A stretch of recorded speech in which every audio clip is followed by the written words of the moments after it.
Rain painted the city silver that night, the kind of soft drizzle that blurs neon lights into watercolor dreams. Inside the car, warmth hummed quietly, the soft buzz of the heater, the rhythm of the wipers. Clara sat in the back seat, wrapped in a red coat that didn't quite match her sadness. She looked out the window, watching the reflections of strangers crossing streets, wondering if anyone ever looked long enough to really see her. These late-night rides had become her ritual, her secret escape from a life that no longer touched her skin. She wasn't running away from home. She was running from invisibility. There's something strange about living a life where no one notices when your laughter fades or when you stop wearing perfume. In that silence, the car rides became her stage, short moments where she could exist, if only as a reflection in the driver's mirror. The hum of the engine was her companion, the only thing reminding her she was still moving. Sometimes when the car stopped, she hesitated before opening the door, a silent wish that someone might ask her to stay, but they never did. People like her,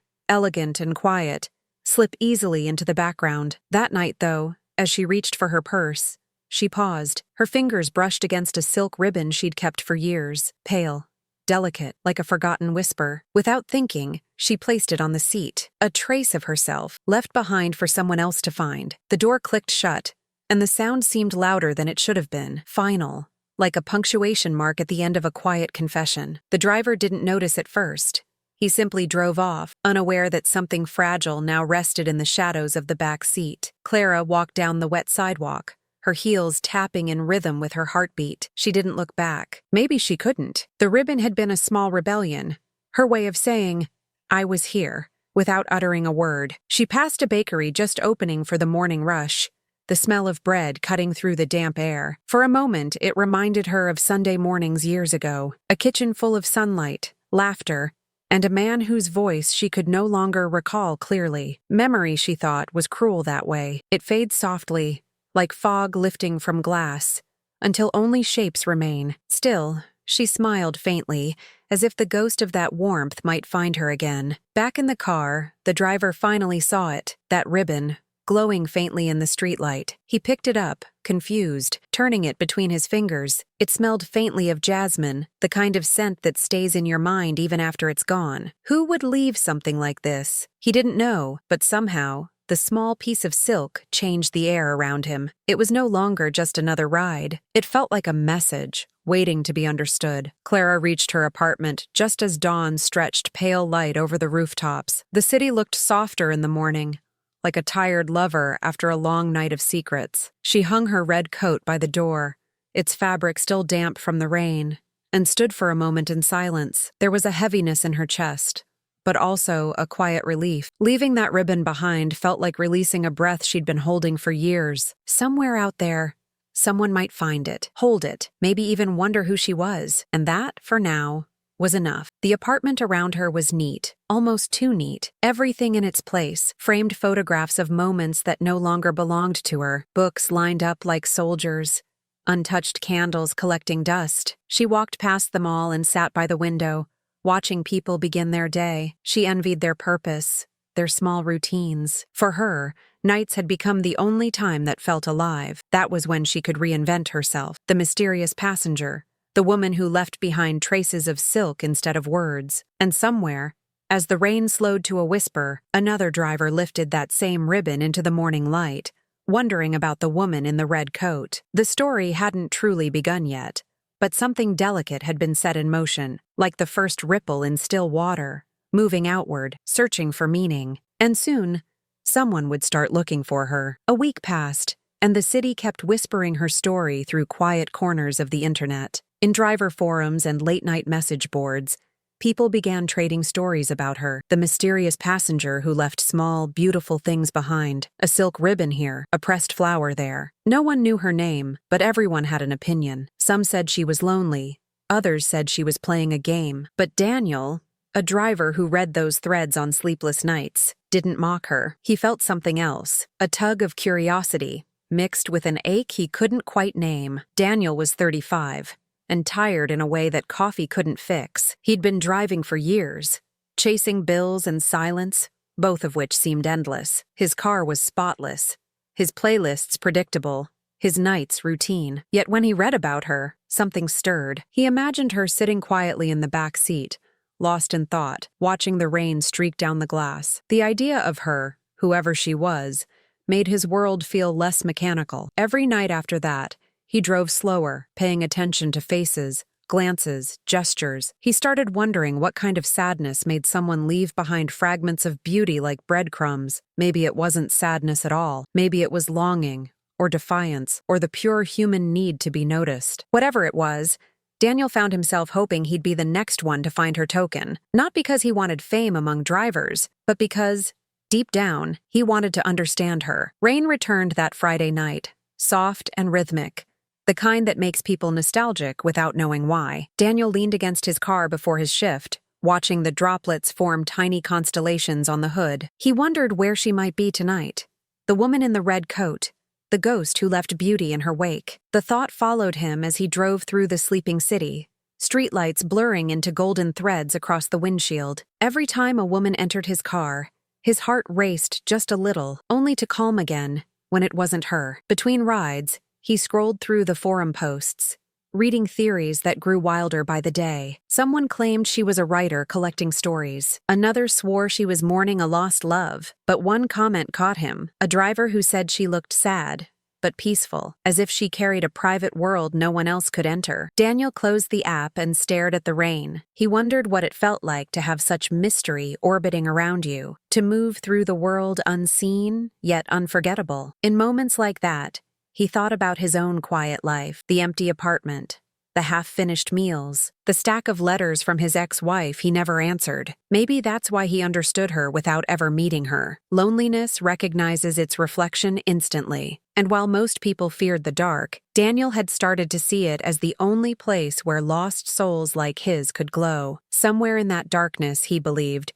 she was driving too, searching for something neither of them could name. That night, Daniel picked up an older couple heading home from a late dinner. They chatted softly in the back seat, their hands brushing every so often, a simple, familiar touch that somehow made Daniel's chest tighten. When they left, the car fell into silence again, and he could almost feel the emptiness settling beside him. He drove on autopilot, following the same streets, passing the same neon signs, yet everything felt different. It was as if the city itself was humming with the trace of her, that unseen passenger, who had somehow turned into a haunting presence in his thoughts. At a red light, Daniel glanced at the rearview mirror, half expecting to see her there. A woman in a red coat, eyes lost in reflection, lips curved in the faintest smile. But of course, the seat was empty. He exhaled, shaking his head, then turned up the radio. A slow jazz tune filled the space, smooth and lonely. It reminded him of something his father used to play on quiet nights, long before life grew complicated. The sound wrapped around him like memory, gentle, familiar, and aching. By the time dawn touched the horizon, he had decided. He wasn't just waiting anymore. He was watching, listening, hoping, because deep inside, he felt that the story wasn't random, that she would appear again, crossing paths with him, not by chance, but by design. And when she did, he promised himself he'd finally ask who she was, not as a driver, but as someone who had been waiting for a reason to feel alive again. The night she finally entered his car, Daniel almost didn't notice her at first. It had been a long shift, the kind where the city blurs into motion and time becomes a hum between pickups. But then, the back door opened and the air shifted. She slid in gracefully, wrapped once again in that same red coat, her perfume subtle and nostalgic, something floral with a trace of melancholy. Daniel's hands tightened slightly on the steering wheel. He didn't need to check the mirror to know. It was her, the woman who'd turned into a story. For a moment, neither spoke. The city rolled by outside. Streaks of light, ripples on wet pavement. Clara sat perfectly still, her gaze somewhere beyond the window, as if she were searching for a memory instead of a destination. Daniel felt the urge to say something, anything, just to hear her voice, but he hesitated, afraid to break whatever spell had drifted into the car with her. Finally, she murmured an address. Her tone was soft, almost musical, yet distant, like a note that refuses to fade. The drive began quietly, both of them wrapped in an invisible thread of curiosity and restraint. Daniel stole glances in the mirror, catching her reflection. Elegant, yes, but fragile too, like a painting that had endured too much rain. There was something magnetic about her presence, something that filled the small space with unspoken emotion. For the first time in months, Daniel felt fully awake, like every heartbeat had a purpose again. He didn't know what story she carried, but he sensed it was one worth listening to. The rain picked up, turning the windshield into a moving canvas of light and shadow. Each drop caught the glow of street lamps, scattering it like bits of glass. Daniel glanced in the mirror again. This time, their eyes met. It was fleeting, but enough. There was something in her gaze that felt both distant and deeply familiar, like recognizing a melody you'd once loved but forgotten. Clara looked away quickly, a faint smile tugging at her lips, the kind that hides more than it reveals. He wanted to ask her 1,000 questions. Who she was, what the ribbons meant, why she always rode so late, but something about her quiet presence made questions feel too heavy, too loud. Instead, he turned down the radio and let silence speak for them. It wasn't awkward, it was full, like they were both aware that words might ruin whatever fragile thing was forming between them. Outside, the rain softened to a mist, and the city's pulse slowed to match their breathing. Clara finally spoke. "You ever feel like you exist only when someone's watching?"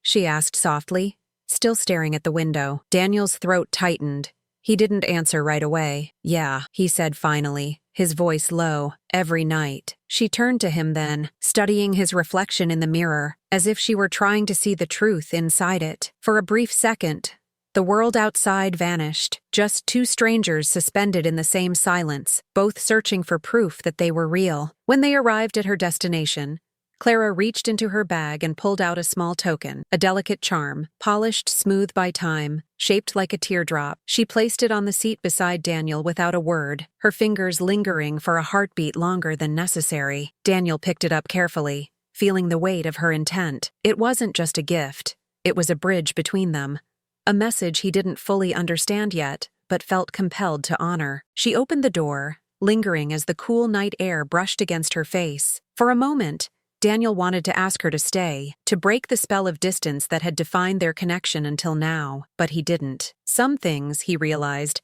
had to arrive naturally, like sunlight after a storm. As she stepped into the shadows of the street, the charm in his hand felt heavier than it should, a reminder that some mysteries aren't meant to be solved immediately. Driving away, Daniel felt a quiet pulse of anticipation, as if the city itself was holding its breath. Somewhere in the pattern of ribbons and charms, in the spaces between moments and words, a story was unfolding, a story he had only just begun to read. And he knew, with a certainty that surprised him, that he would search for her again, that the next ride might reveal more, or maybe everything. Days passed, but Clara lingered in Daniel's thoughts like a song that refused to leave. Every street corner, every rainy reflection in a window seemed to hint at her presence. He began to watch the app more closely, noticing patterns in the rides he accepted, wondering if fate might guide her back into his car. Each night felt like a test of patience, each passenger a reminder that she could be anywhere, yet nowhere. The city had become a maze, and he was determined to follow its invisible map. Clara, meanwhile,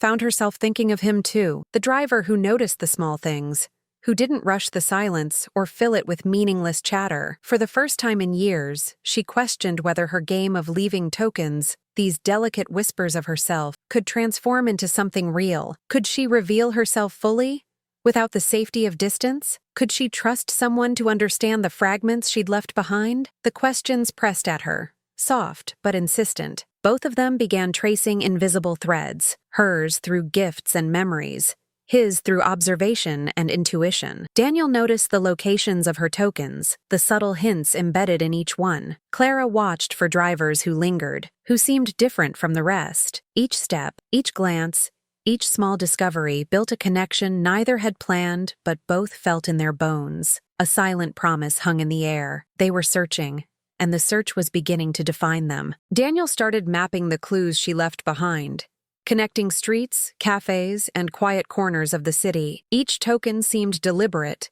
as if she were sketching a story in invisible ink, waiting for someone patient enough to read it. His apartment filled with notes and scribbles, small diagrams with circles and arrows, and photographs of places she might have passed. Sleep became scarce, replaced by a thrilling obsession, not dangerous but urgent, a need to understand the woman who haunted his nights. Clara, in turn, noticed his presence lingering in subtle ways, a taxi waiting longer than necessary outside a cafe, a familiar shadow at a crosswalk. She wondered if he was chasing a ghost or if somehow they were moving in sync without knowing it. Each small sign made her heart skip, an echo of hope that perhaps the invisible threads she'd left were not entirely one-sided. The game of distance was shifting, and with it, a new sense of anticipation crept into her days. Through it all, the city itself seemed alive with their search. Rain-slick streets reflecting neon like secret messages, empty parks waiting for footsteps that might never come, and quiet corners where the smallest trace could signal their presence to one another. Daniel's curiosity and Clara's cautious longing intertwined, forming a delicate pattern of connection. Neither knew how it would end, but both felt the pull of something larger than chance, something that promised revelation or heartbreak. One evening, Daniel noticed it, a subtle repetition in the tokens she left behind. The silk ribbon, the pressed flower, the teardrop charm, each placed at locations tied to fleeting memories, moments frozen in her past. It was as if she was speaking through objects, leaving breadcrumbs only he might follow. He traced them carefully, heart pounding with the thrill of discovery. Each clue felt like a conversation she'd started without words, an invitation into her hidden world. Clara, sensing the shift, felt both excitement and fear. The pattern was emerging, the invisible map she had drawn, meant for someone willing to look closely. She wondered if revealing herself entirely might break the delicate magic she had built. And yet, a quiet hope whispered that perhaps Daniel was different. Perhaps he could see her fully, without judgment, without the need for explanations. For the first time in years, the thought of being understood felt possible. The city, once a backdrop of anonymity, now felt intimate and alive with possibility. Each street, each glowing lamppost, each reflection in puddles seemed to hum with the potential of discovery. Daniel felt the thrill of chasing not just a passenger, but a story unfolding in real time. A story he was determined to read, line by line, token by token. Somewhere ahead, he knew, the next piece of the puzzle would appear, drawing them closer to the moment that would change everything. Dawn broke over the river, soft and pale, turning the city into a quiet watercolor of light and shadow. Daniel's hands gripped the wheel with a mix of anticipation and nerves. Tonight, or rather this morning, might finally bring the answers he'd been chasing. He hadn't slept, hadn't eaten properly, but none of that mattered. Every turn of the wheel, every stoplight, every ripple of reflection on the wet streets seemed to pulse with possibility. And then, at a quiet park entrance, he saw her, red coat slightly damp, hair falling over her shoulders like a curtain of secrets. Clara stepped into the car, calm yet trembling with a quiet courage. She didn't hand him a token this time, didn't hide behind mystery. Instead, she met his gaze in the mirror, letting her eyes speak the truths she had kept folded in silence. Daniel could see the depth of her story there, the loneliness, the longing, the courage to exist despite the weight of her past. In that instant, the ritual of tokens, of hidden messages, of silent observation, gave way to something more profound, recognition. They were both present, fully, in a way neither had dared before. The ride began without words at first, the city stretching around them like a gentle witness. Birds stirred in the trees of the park. The river glimmered under the first light, and the hum of the car seemed to echo the rhythm of hearts long isolated. Clara finally spoke, her voice soft, deliberate. "I left those things, not to seduce, not to tease. I left them to say that I exist, that I still exist." Daniel listened, absorbing each word, letting them land like drops of rain on dry soil. For once, silence was not absence, it was understanding. Daniel swallowed, letting her words sink into him, heavy and luminous all at once. He had imagined explanations, stories, theories, but none felt as raw and real as this confession. "You weren't invisible," he said finally, voice low, almost trembling. "Not to me, not ever." The weight of years, of quiet nights and unspoken longing seemed to lift slightly between them. The city outside the windows continued its slow awakening, but inside the car, time had contracted, holding only this fragile, sacred truth. Clara's lips curved into the faintest smile, a mixture of relief and wonder. She had expected judgment, perhaps pity, or even indifference. Yet here was someone who understood, someone who had not sought to control the mystery, but simply to follow it. The river beyond the park shimmered, reflecting the first hints of sunlight, and in that light, she felt seen in a way that had been impossible for years. The charm, the ribbons, the tiny symbols, all of it had been her way of surviving, of existing, and now it had a witness who mattered. They spoke softly, each word carrying the weight of months spent apart yet entwined by invisible threads. Memories of grief, loneliness, and the small acts of rebellion that defined Clara's nights intertwined with Daniel's quiet longing. With each sentence, each glance, they bridged the space that had separated them, moving from curiosity into connection. The ride was no longer about distance or mystery. It was about presence, intimacy, and the tender awakening of trust. The car stopped by the riverbank, the water catching the first golden rays of morning. Clara turned to Daniel, her eyes reflecting both fear and hope, the fragile balance of someone stepping out of solitude for the first time in years. She didn't reach for another token, didn't need to. The moments of silence, the shared understanding, had become enough. He reached out, his hand brushing hers in a gesture that spoke volumes, reassurance, presence, and an unspoken promise that they were no longer alone. Daniel leaned back, letting the city wake around them while their world stayed small and intimate, cocooned in the warmth of this connection. She laughed softly at something trivial, the sound startlingly light after so many heavy nights. He noticed the subtle shift, a surrender to trust, a willingness to be seen without the armor of mystery. And in that quiet, the past's shadows felt lighter, replaced by a fragile, luminous hope that maybe, just maybe, love could be built slowly from fragments left behind. Finally, Clara rested her head against the seat, a gentle sigh escaping her lips. Daniel didn't speak, didn't need to. Outside, the river rippled, carrying reflections of a city beginning its day. And in that shared silence, in the delicate honesty between them, something profound settled, a recognition that loneliness could end, not with grand gestures, but with quiet presence, with the courage to be truly seen. And in that moment, they both understood the search had ended, but their story was only beginning.